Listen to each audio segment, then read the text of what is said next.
Shalom Bapak Ibu semuanya, terima kasih atas kesempatannya. Bertemu lagi dengan saya. Pada renungan hari ini saya akan coba ambil dalam kitab Kejadian, yaitu yang di pasal pertama ayat 26 sampai 28. Kita lihat sendiri bahwa di pasal 26 dijelaskan bahwa berfirmanlah Allah, baiklah kita menjadikan manusia menurut gambar dan rupa kita, supaya mereka berkuasa atas ikan-ikan di laut dan burung-burung di udara, dan atas ternak, dan atas seluruh bumi, dan atas segala binatang melata yang rayap di bumi. Ayat 27, maka Allah menciptakan manusia itu menurut gambarnya, menurut gambar Allah diciptakannya dia, laki-laki dan perempuan diciptakannya mereka.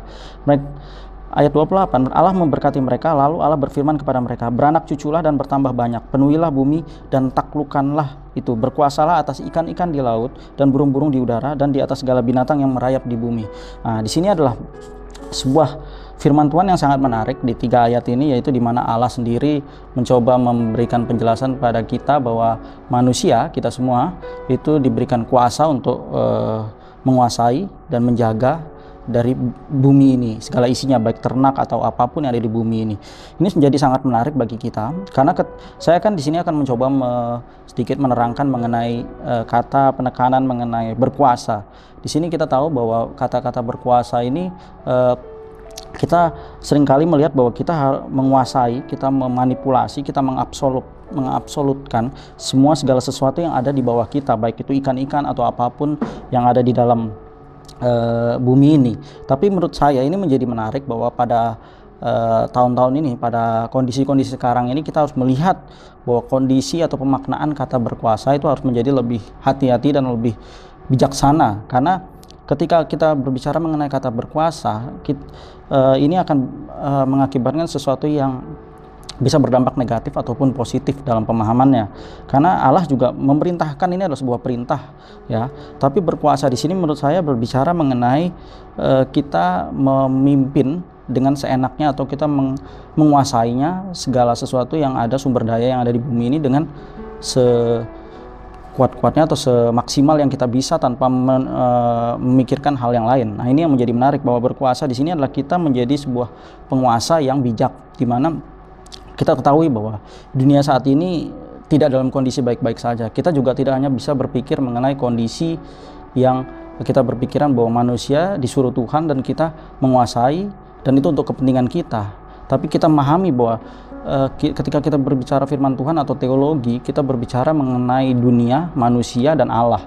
Dunia dan manusia ini menjadi sesuatu yang menjadi penting, karena kondisi saat ini kita sudah masuk dalam kondisi yang disebut ekokrisis. Ekokrisis itu adalah sebuah kondisi krisis di mana ekologi, ekosistem yang ada di dunia ini menjadi begitu luar biasa bermasalah, yang berakibat pada banyak hal, yang berefek pada hal yang negatif bagi manusia dan segala penghuninya. Kita tidak bisa hanya melihat bahwa segala penghuni itu hanya manusia saja, ada tumbuhan, ada hewan. Di sini juga kita harus melihat bahwa mereka berdampak gitu. Karena providensi Allah, pemeliharaan Allah berbicara kepada seluruh. Allah menciptakan bumi dan segala isinya itu bukan hanya untuk kita, tapi untuk yang menghuni bumi ini. Bagaimanapun, misalnya hewan, Allah menciptakan air, sungai, dan sebagainya, hujan untuk hewan. Tapi ketika terjadi krisis, ekokrisis ini, kita akan melihat bahwa mereka pun akan menjadi bermasalah. Mereka akan banyak yang mati, mereka akan banyak yang menderita. Kondisi tumbuhan, hutan kita, dan sebagainya akan juga bermasalah, tidak akan bertumbuh dengan baik. Disinilah menjadi menarik bahwa ketika manusia yang mempunyai intelektualitas yang lebih tinggi dalam dunia ini, kita harus berkuasa secara bijaksana. Di sini adalah kata bijaksana ini adalah kita harus memikirkan mereka-mereka yang kita harus kuasai. Ikan, burung, hewan-hewan itu harus kita pikirkan bagaimana kehidupan mereka, bagaimana kondisi mereka, bagaimana keberlanjutan mereka. Banyaknya kepunahan hewan juga tidak lepas dari banyak manusia-manusia yang tidak bertanggung jawab dulunya, seperti itu, dan perambahan hutan yang tidak baik dan sebagainya, seperti itu. Kita harus melakukan sebagai orang beriman, sebagai orang percaya, kita harus melakukan sesuatu yang sifatnya berkelanjutan, seperti itu. Artinya adalah bahwa apapun yang kita lakukan harus menggambarkan citra Allah yang menjadi penerusnya. Artinya Allah menciptakan yang sebagai sumber pertama, kita sebagai sumber sekunder. Sumber sekunder adalah kita yang punya kemampuan untuk menjalankan dunia ini. Nah, sumber sekunder ini harus melakukan dengan baik gitu. Seperti itu.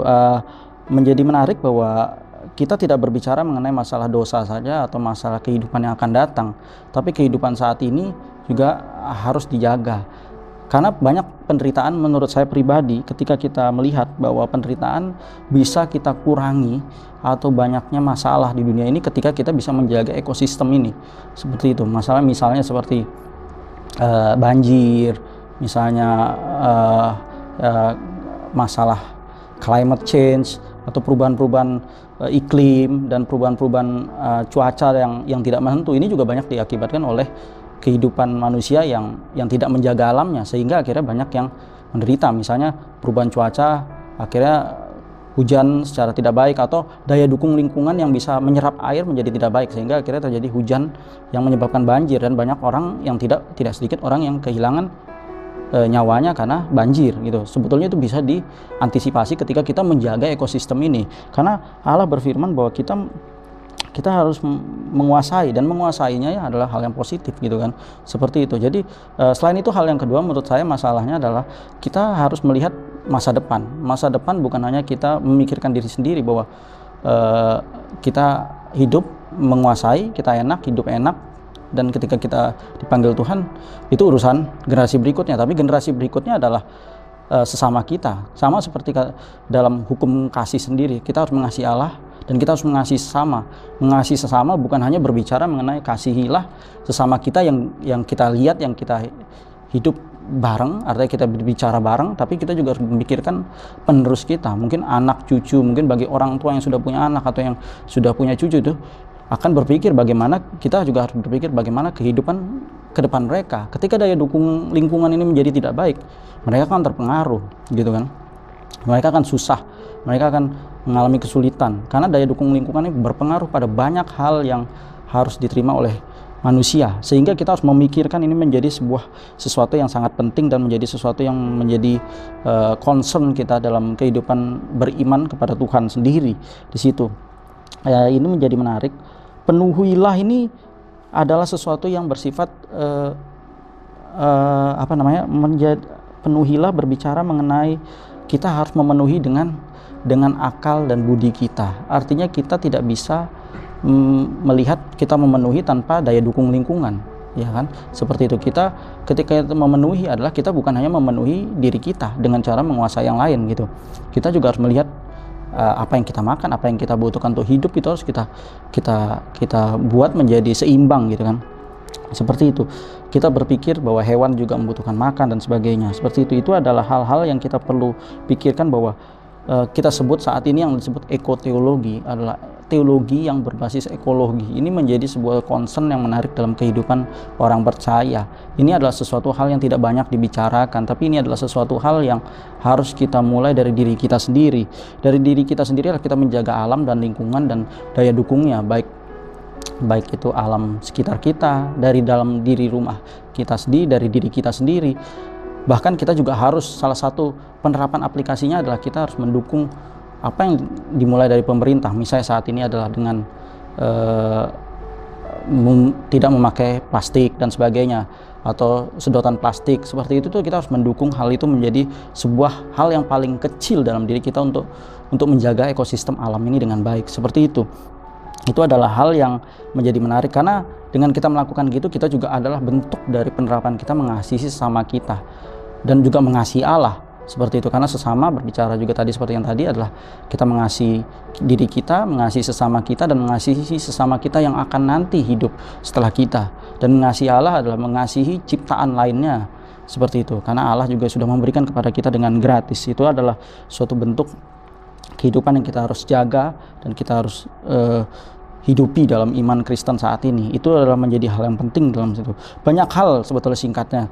Mungkin ini adalah menjadi pelajaran umum untuk kita melihat bahwa menjaga ekosistem adalah seperti tidak membuang sampah di sungai, tidak membakar sampah, kita harus menggunakan produk daur ulang seperti itu, tidak melakukan perburuan hewan liar yang yang dilindungi. Itu adalah bentuk-bentuk yang paling sederhana yang bisa kita lakukan. Seperti menggunakan produk daur ulang adalah menggunakan produk-produk yang bisa berdaur ulang yang secara cepat. Artinya dia cepat hilang dan bisa didaur gitu loh. Beda dengan kayak plastik yang butuh waktu dan lama seperti itu. Itu yang menjadi penting. Nah, sehingga ini adalah menjadi hal yang penting. Saya akan mengutip di terakhir ini seorang teolog yang sangat menarik. Dia berbicara mengenai seperti ini. Ekonomi Allah lebih dari sekedar keselamatan seperti yang biasa orang Kristen percaya. Lebih dari sekedar ciptaan yang dipulihkan, adalah ciptaan yang bertumbuh secara berkelanjutan untuk kemuliaan Allah. Jadi seperti itu. Pekerjaan Allah bukan saja restorasi, tapi juga kreatif dan generatif. Keselamatan bukan hanya untuk merubah tujuan, bukan hanya untuk mengembalikan ke poin awal seperti zaman Adam dan Hawa. Rencananya adalah memerdekakan semua ciptaan ke rencana semula. Artinya kita semua merdeka, manusia, hewan, dan tumbuh-tumbuhan bisa merdeka. Itu adalah contoh awal yang ingin Allah inginkan dan kita bisa jalankan sebagai penguasa yang Allah tetapkan dalam dunia ini. Itu saja renungan pada hari ini. Semoga kita dapat memahaminya dan menjadi concern kita bersama. Amin.